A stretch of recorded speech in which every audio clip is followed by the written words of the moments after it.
হিন্দু ধর্ম কোথাও কোথাও ডিরেলড হয়ে যাচ্ছে। যারা দুর্ভাগ্য নিয়ে জন্মেছে, যারা ইসলাম নিয়ে জন্মায়নি, তাদের দাওয়াতে ইসলাম অর্থাৎ ইসলামের দাওয়াত দিয়ে তাদের মধ্যে ঈমান নিয়ে আসলে এটা আল্লাহ তাআলাকে খুশি করা। হিন্দু ধর্ম একটা এমন ধর্ম যে আপনারা বরগাছ জানেন তো, বরগাছ, সেই বরগাছ যখন অত্যন্ত বড় হয়ে যায় সেই বরগাছের শেকড় বেরোয়, যেটাকে আমরা ঝুরি বলি। যদি ঝুরিগুলোকে ধরা হয় বৌদ্ধ ধর্ম, যদি ঝুরিগুলোকে ধরা হয় খ্রিস্টান ধর্ম, যদি ঝুরিগুলোকে ধরা হয় মুসলিম ধর্ম, কিন্তু মনে রাখবেন মাঝে যে বরগাছটা ওইটা হিন্দু ধর্ম, সেটাই সনাতন ধর্ম। হরি হে মাধব, চান করব না গা ধব। তৃণমূল নেতার মুখে হিন্দু ধর্ম, তৃণমূল নেতার মুখে সনাতন ধর্মের কথা। অবিশ্বাস্য ব্যাপারটা কি? হঠাৎ তৃণমূল নেতার মুখে সনাতন ধর্মের কথা কেন? মমতা বন্দ্যোপাধ্যায় তৃণমূল নেত্রী, 2011 অব্দি এ রাজ্যের বিরোধী দলনেত্রী, 2011 পর 2025 এ রাজ্যের মুখ্যমন্ত্রী।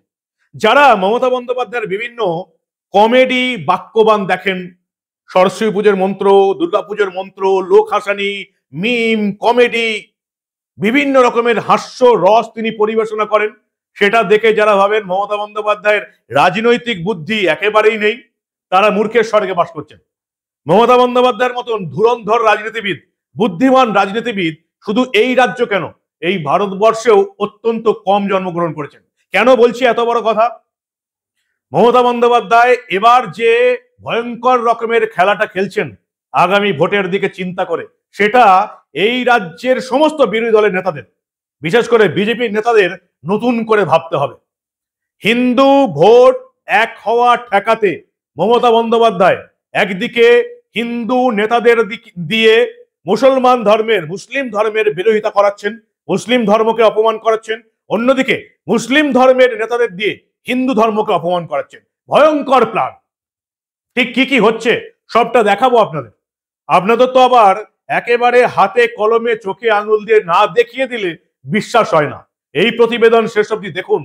এই রাজ্যে 2026-এর বিধানসভা ভোটের দিকে তাকিয়ে মমতা বন্দ্যোপাধ্যায় কি একটা ভয়ঙ্কর প্ল্যান চেলেছেন, এবং আমি জানি না বিজেপি বা অন্য কোনো বিরোধী দলের নেতাদের কাছে এর কোনো প্রতিষেধক আছে কিনা।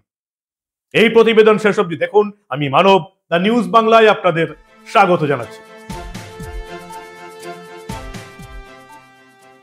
2019 লোকসভার নির্বাচন, বিজেপি এ রাজ্যে 18টা আসন পেয়ে সবাইকে চমকে দিল। ভোট পার্সেন্টেজ বিজেপির হয়ে 40%।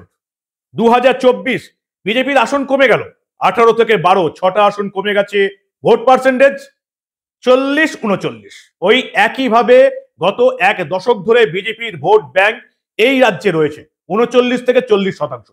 তৃণমূলের এত রেগিং, এত ছাপ্পা ভোট, এত মারপিট, বুথ দখল, অনুপ্রবেশকারী ভোট, এত কিছু করার পরও বিজেপি কিছু না করে, আপনারা ভালো করেই জানেন কয়েকটা এলাকা ছাড়া, উত্তরবঙ্গ এবং দক্ষিণবঙ্গের কয়েকটা এলাকা ছাড়া বিজেপির সেভাবে জেলা স্তরে সংগঠনই নেই। যারা ভোটে যেতেন ব্যক্তিগত ক্যারিসমায় যেতেন বেশিরভাগ ক্ষেত্রে।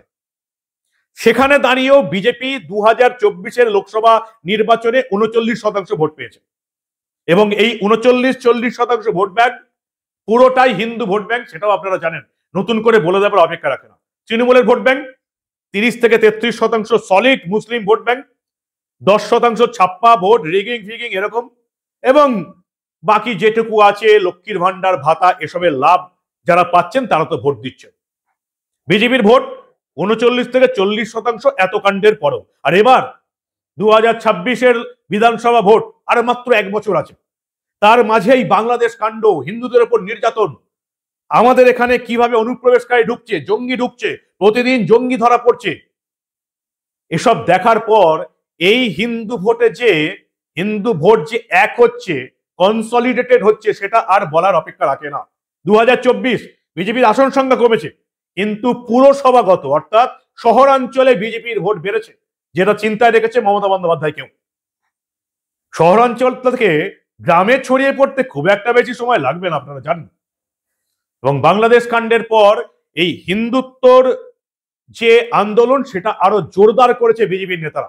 শুভেন্দু অধিকারী হিন্দুত্বর জিগির একটা তুলেছেন এবং তিনি পরিষ্কার বুঝিয়ে দিয়েছেন যে এই বাকি যে 68-70% হিন্দু ভোট রয়েছে এখান থেকেই 44-45-46% বার করে বিজেপিকে ভোটে জিততে হবে। হিন্দুরাও একত্রিত হচ্ছে, তারা বুঝতে পেরেছে বাংলাদেশের অবস্থা কি, এই পশ্চিমবঙ্গের অবস্থা কি। এবং এটা জানার পরে মমতা বন্দ্যোপাধ্যায় যে তাসটা খেলেছেন ভয়ঙ্কর প্ল্যান। তিনি একদিকে ফিরহাদ হাকিম, সিদ্দিকুল্লাহ চৌধুরী এদেরকে দিয়ে হিন্দু ধর্মকে অপমান করার চেষ্টা করছেন। ফিরহাদ হাকিম বারবার হিন্দু ধর্মকে অপমান করছেন বারবার, এবং মুসলিম ধর্মকে তুলে ধরার চেষ্টা করছেন, মুসলিমদের মাসিহা হবার চেষ্টা করছেন ফিরহাদ হাকিম। নতুন করে আর শোনাচ্ছি না, আপনারা জানেন, আমার পেছনের স্ক্রিনে আপনারা অলরেডি শুনে নিয়েছেন ফিরহাদ হাকিম কি বলেছেন। কখনো বলেছেন হিন্দু ধর্ম বেলাইন হয়ে গেছে, ডিরেল্ড হয়ে গেছে, কখনো বলছেন যে মুসলিম ধর্মে যারা জন্মগ্রহণ করেননি তাদের ইমানই নেই, তাদেরকে দাওয়াত দিতে হবে, মুসলিম ধর্মের দাওয়াত দিয়ে তাদেরকে হিন্দু থেকে মুসলিম করতে হবে। ভয়ঙ্কর ভয়ঙ্কর কথা বলেছেন। শুধু তাই নয়, মমতার মুসলিম নেতারা সিদ্দিকুল্লাহ চৌধুরী বলছেন হাম দো হামারা চারটে করে বাচ্চা নিতে হবে। হুমায়ুন কবির বলছেন আমরা 70% মুর্শিদাবাদে, ওরা 30%, ভাগীরথীর জলে ভাসিয়ে দেবো। মমতা বন্দ্যোপাধ্যায় স্পিকটি নট, একটা কথাও বলেননি। অর্থাৎ মুসলিম নেতাদের দিয়ে তাদের ভোট ধরে রাখার জন্য হিন্দু ধর্মকে অপমান করছেন, হিন্দুদের খাটো করছেন, উস্কানিমূলক মন্তব্য দেওয়াচ্ছেন, যাতে এই 30-33% ভোটটা একেবারে মমতার ভোট ব্যাংকে থাকে। এটা তো এতদিন ছিল, এবার নতুন কি হলো? নতুন হলো এবার হিন্দু নেতাদের দিয়ে মুসলিম ধর্মকে অপমান করার চেষ্টা করছেন, যাতে হিন্দু ভোটটাও তৃণমূলের দিকেই থাকে। পুরুলিয়ার নেতা, এই মুহূর্তে যতদূর জানি যে পুরুলিয়ার জেলা পরিষদের সহসভাধিপতি সুজয় ব্যানার্জি, তিনি কি বললেন? ভয়ঙ্কর কথা। তিনি অবশ্য একটা সত্য কথাই বলেছেন। তিনি বলেছেন হিন্দু ধর্ম হচ্ছে বট গাছের মতন, আর বট গাছ থেকে যে ঝুড়িগুলো নামে সেগুলো হচ্ছে বাকি ধর্মগুলো, বৌদ্ধ, খ্রিস্টান, মুসলিম ধর্ম। কি বললেন সুজয় ব্যানার্জি, তৃণমূলের নেতা, মমতা বন্দ্যোপাধ্যায় দলের নেতা? ভালো করে শুনুন আপনারা। কিন্তু হিন্দু ধর্মকে কেউ বিনাশ করতে শেষ করতে পারেনি। তাই আমরা এটা পরিষ্কার বলছি, সেটা বাংলাদেশে হোক আর যেখানেই হোক, হিন্দু ধর্ম একটা এমন ধর্ম যে আপনারা বড়গাছ জানেন তো, বড়গাছ, সেই বড়গাছ যখন অত্যন্ত বড় হয়ে যায় সেই বড়গাছের শেকড় বেরোয়, যেটাকে আমরা ঝুরি বলি। ঝুরিগুলো যে মাটিতে পড়তেছে, বড়গাছের শেকড় ঝুরিতে গিয়ে মাটিতে মেশে, সেখান থেকে যে রসটা পায়, তারা মনে করে যদি ঝুরিগুলোকে ধরা হয় বৌদ্ধ ধর্ম, যদি ঝুরিগুলোকে ধরা হয় খ্রিস্টান ধর্ম, যদি ঝুরিগুলোকে ধরা হয় মুসলিম ধর্ম, কিন্তু মনে রাখবেন মাঝে যে বড় গাছটা ওইটা হিন্দু ধর্ম, সেটাই সনাতন ধর্ম। তারা যতই রস নিক, সবটা কিন্তু বড় গাছকে বাঁচানোর স্বার্থেই, হিন্দু ধর্মকে বাঁচানোর স্বার্থেই, সহিষ্ণুতাকে বাঁচানোর স্বার্থেই লড়াই। আমাদের কাছে এই জায়গাটায় অনেক গোবর সাম্রাজ্য অনেক বছর ধরে রাজত্ব করে গেছে, ইংরেজ অনেক বছর ধরে রাজত্ব করে গেছে, যেখানে খ্রিস্টানরা, মুসলিমরা, কিন্তু ভারতবর্ষ থেকে হিন্দুর বিনাশ করতে পারেনি।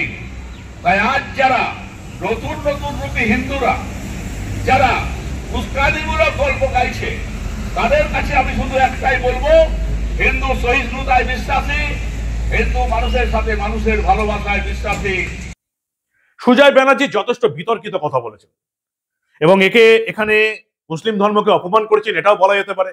কিন্তু মুসলিম ধর্মের মানুষরা আবার তৃণমূলের কোন নেতা বা অন্য কেউ অপমান করলে খুব একটা বেশি কিছু মনে করেন না। যেমন বগটুই গণহত্যাকাণ্ড, অনুব্রত মণ্ডলের তৃণমূলের লোকজন বগটুইয়ে তৃণমূলের মুসলিম ভোটারদের, মুসলিম জনতাকে রীতিমতো দরজার বাইরে থেকে শেকল তুলে আগুন দিয়ে জ্যান্ত পুড়িয়ে মেরেছিল। বগটুই কাণ্ড, যারা মারা গিয়েছিল তারাও মুসলিম, যারা মেরেছিল তারাও মুসলিম। তাই কোনো প্রতিবাদ আন্দোলন হয়নি, মুসলিমরা এ রাজ্যে রাস্তায় নামেননি বগটুই গণহত্যাকাণ্ডের পরে। সুজয় বন্দ্যোপাধ্যায় বলছেন যে হিন্দু ধর্ম বট গাছের মতন, আর মুসলিম ধর্মটাই বট গাছের ঝুড়ি নামে না, মাটি থেকে জল শোষণ করে, মুসলিম ধর্ম হচ্ছে বট গাছের ঝুড়ি। একটা কেউ কথা বলবেন না, না ফিরহাদ হাকিম, না সিদ্দিকুল্লাহ চৌধুরী। তৃণমূলের হিন্দু নেতারা মুসলিম ধর্ম নিয়ে ছেলে খেলা করলে, অপমানজনক কথা বললে, সেটা মুসলিমদের কাছে কোনো অপমানে লাগে না। কেন? কারণ মমতা বন্দ্যোপাধ্যায় প্রমাণ করে দিয়েছেন তৃণমূল মুসলিম মানেই তৃণমূল, মুসলিম মানেই তৃণমূলকে ভোট দেবে। তাই তৃণমূলের নেতা যদি মুসলিম ধর্মকে অপমান করেন তাহলে সেটা গায়ে লাগার মতন কিছু নেই। সুজয় বন্দ্যোপাধ্যায় যেটা বললেন সেটা যদি যে কোনো হিন্দু নেতা বলতেন, সিপিএম কংগ্রেস হোক বা এই মুহূর্তে যদি বিজেপির কোনো নেতা বলতেন যে হিন্দু ধর্ম হচ্ছে বটগাছ আর বটগাছ থেকে যে ঝুড়িটা নামে সেটা হচ্ছে মুসলিম ধর্ম, যদি বিজেপির কোনো নেতা বলতেন তাহলে এতক্ষণে দুদিন ধরে বাংলা অচল হয়ে যেত, হাওড়া অঞ্চলে জাতীয় সড়ক অবরোধ করে আন্দোলন শুরু হয়ে যেত। কিন্তু যেহেতু মমতা বন্দ্যোপাধ্যায় তৃণমূল নেতা মুসলিম ধর্মকে অপমান করেছেন তাই মুসলিম ধর্মের মানুষরা সেটাকে মেনে নিতে শিখে গেছেন। সত্যি রাজনীতির কত মাহাত্ম। কিন্তু মমতা বন্দ্যোপাধ্যায়ের টেকনিকটা একবার ভাবুন, কি ভয়ঙ্কর প্ল্যান। ফিরোজ হাকিম, হুমায়ুন কবির, সিদ্দিকুল্লাহ চৌধুরীকে দিয়ে হিন্দু ধর্মকে অপমান করাচ্ছেন, হিন্দু ধর্মের মানুষকে শাসাচ্ছেন, যাতে মুসলিম 30-33% ভোট পুরোটাই মমতা বন্দ্যোপাধ্যায়ের পকেটে তৃণমূলের ভোট ব্যাংকে থাকে। আর অন্যদিকে বাংলাদেশ কাণ্ডের পর নতুন চাল, হিন্দু নেতাদের দিয়ে মুসলিম ধর্মকে অপমান করাচ্ছেন, যাতে অন্তত হিন্দুত্ব ইস্যুতে 39% দাঁড়িয়ে থাকা বিজেপির ভোট ব্যাংক কেনার যেন 1% হিন্দু ভোট বৃদ্ধি না হয়। তাই তৃণমূলের হিন্দু নেতারা মুসলিমদের অপমান করার চেষ্টা করছেন এবং হিন্দুত্বের জিগির তোলার চেষ্টা করছেন, যাতে হিন্দু ভোটও মমতা বন্দ্যোপাধ্যায় ধরে রাখতে পারেন। অসাধারণ প্ল্যান, ভয়ঙ্কর পরিকল্পনা, ধুরন্ধর রাজনীতিবিদ রাজ্যের মুখ্যমন্ত্রী মমতা বন্দ্যোপাধ্যায়। এক হাতে ফিরোজ হাকিম, সিদ্দিকুল্লাহ চৌধুরী, হুমায়ুন কবির, অন্যদিকে সুজয় ব্যানার্জি। বাংলার মানুষকে টুপি পরাতে আর তাদের ভোট আদায় করতে কিভাবে করতে হয় সেটা মমতা বন্দ্যোপাধ্যায়কে দেখেই শিখতে হবে। কি মনে হয় আপনাদের? বাংলার জনতা মমতা বন্দ্যোপাধ্যায়ের তৃণমূল কংগ্রেসের এই ভয়ঙ্কর পরিকল্পনার কথা আদৌ বুঝতে পারবে? শহরাঞ্চল ছাড়া গ্রামাঞ্চলের লক্ষ্মীরা, যারা লক্ষ্মীর ভান্ডার পাচ্ছেন, এত কিছু কাণ্ডের পরেও তৃণমূলকে ভোট দিচ্ছেন, তারা তৃণমূলের এই ভয়ঙ্কর প্ল্যানের কথা আদৌ বুঝতে পারবে? কিন্তু আমরা চেপে রাখতে দেব না। বাংলার মেন স্ট্রিম মিডিয়ায় আপনারা এইসব খবর পাবেন না। এসব খবর দেখতে গেলে আপনাদের ইউটিউব দেখতে হবে, দা নিউজ বাংলা দেখতে হবে। দেখতে থাকুন দা নিউজ বাংলা। আমরা মমতা বন্দ্যোপাধ্যায়ের এরকম ধুরন্ধর প্ল্যান, তৃণমূল নেতাদের এরকম ধুরন্ধর প্ল্যানের কোনো ঘটনা চেপে রাখতে দেব না।